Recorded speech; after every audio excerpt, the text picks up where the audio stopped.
तो मोदी जी आए बनारस में, काशी विश्वनाथ कॉरिडोर बना, काशी जो है एक विश्व मैप में आया। वैसे ही अयोध्या में पिछली बार आपने राम मंदिर का निर्माण हुआ, जनवरी 22 को प्राण प्रतिष्ठा हुई। आज प्रयागराज भी इस महाकुंभ को लेकर देश दुनिया में चारों तरफ इसकी बात हो रही है। तो क्या आपको लगता है आने वाले समय में ये भी एक टूरिज्म, स्पिरिचुअल टूरिज्म का बड़ा सेंटर बनेगा? देखिए, भारत की इस ताकत को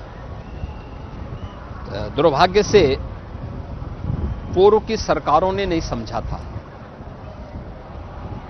भारत की इस विरासत जो स्पिरिचुअल टूरिज्म में भारत के अंदर मौजूद था, जो पोटेंशियल था, इसको देखा है प्रधानमंत्री मोदी जी ने, और इसीलिए मोदी जी के नेतृत्व में काशी में काशी विश्वनाथ धाम, 2019 का प्रयागराज कुंभ, अयोध्या में श्री राम जन्मभूमि पर मर्यादा पुरुषोत्तम प्रभु श्री राम के भव्य और दिव्य मंदिर के निर्माण का कार्य, एक नई अयोध्या के दर्शन अयोध्या में होते हैं। विंध्यवासिनी धाम में मां विंध्यवासिनी का भव्य और दिव्य धाम और कॉरिडोर का निर्माण, उत्तराखंड में केदारपुरी में केदारनाथ धाम, महाकाल में महालोक का धाम, ये सभी करोड़ों श्रद्धालुओं को अपनी ओर आकर्षित करके भारत की स्पिरिचुअल टूरिज्म की ताकत को दुनिया के सामने उस ताकत का एहसास करा रही है। और मुझे कहने में कोई संकोच नहीं कि आज से 8 साल 10 साल पहले तक उत्तर प्रदेश के अंदर टूरिज्म में उत्तर प्रदेश तीसरे नंबर पर था। आज उत्तर प्रदेश नंबर 1 पर है अपनी इसी स्पिरिचुअल ताकत के बल पे। और इससे न केवल यहां पे लोगों को नए अवसर मिले हैं, बल्कि आर्थिक उन्नयन में भी इसकी बड़ी भूमिका है। यहां की इकोनॉमी को भी इसने एक नई ताकत दी है। मैंने सुना है कि 7,500 करोड़ रुपए जो है लगे सब भव्य आयोजन करने में। यहाँ पे इस एरिया में इकोनॉमिक एक्टिविटी कितनी बढ़ी है सिर्फ इन दिनों में, इन 40-45? देखिए, मैं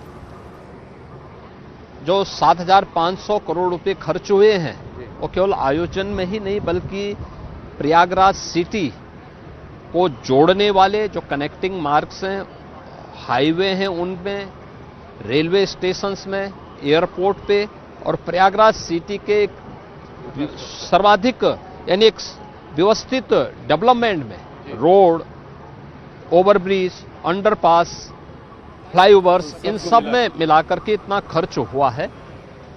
और ये सारी जो भी आप यहां पे समागम देख रहे हैं और अगले 45 दिनों के अंदर देखेंगे, इससे उत्तर प्रदेश की इकोनॉमी में कम से कम 2 लाख करोड़ रुपए का इसके माध्यम से ही ग्रोथ होने वाली है। तो यह एक नई इकोनॉमिक्स उत्तर प्रदेश और भारत दुनिया को देने जा रहा है कि आप जब भी अपनी ताकत को पहचानेंगे तो ग्रोथ इसी प्रकार से आगे बढ़ेगी। 2 लाख करोड़ मतलब करीब करीब 10% जीडीपी, यूपी का जो जीडीपी होगा उसका 10% योगदान अकेले महाकुंभ देने जा रहा है। बहुत बड़ी बात है ये, आपने इसका विजन हम लोगों को बताया। आइए चर्चा जारी रहेगी, मंच में बैठते हैं। इसके पहले कि हम लोग चर्चा जारी रखें, थोड़ा सा हम अपने दर्शकों को दिखाना चाहते हैं कि ये कुंभ के आयोजन में क्या हुआ, लोगों ने कैसे रिएक्ट किया। हमने देश भर से लोगों से बात की है, कुछ ग्लोबल लोगों से भी बात की है, तो उसको हम लोग अपने स्क्रीन में दिखाएंगे। आइए।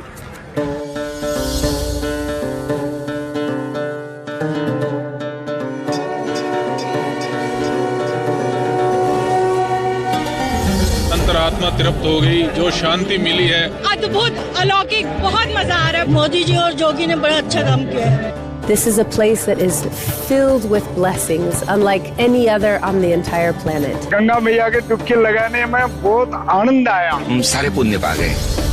Bringing hundreds of millions of people together is a massive work to do. My gratitude to our Prime Minister Modi ji, together with Yogi ji, what he has done. It's unbelievable. We didn't expect it to have such a huge experience. Prayagraj प्रशासन की बहुत अच्छी व्यवस्था है। हर चीज अगर पूछते हैं ना तो सही तरीके से बताते। इतना सुंदर नजारा अभी तक देखा नहीं मैंने। बहुत पावन फील हुआ। पहला ही महाकुंभ में करके बहुत अच्छा लग रहा है। धन्यवाद देना चाहूँगा मुख्यमंत्री योगी आदित्यनाथ महाराज जी का। आस्था का संगम है, पूरा जन सैलाब उमड़ा हुआ है। We can see with our eyes the reality of sadhana, of त्याग। हमका मन ये कह रहा है कि हम तो यही रहो।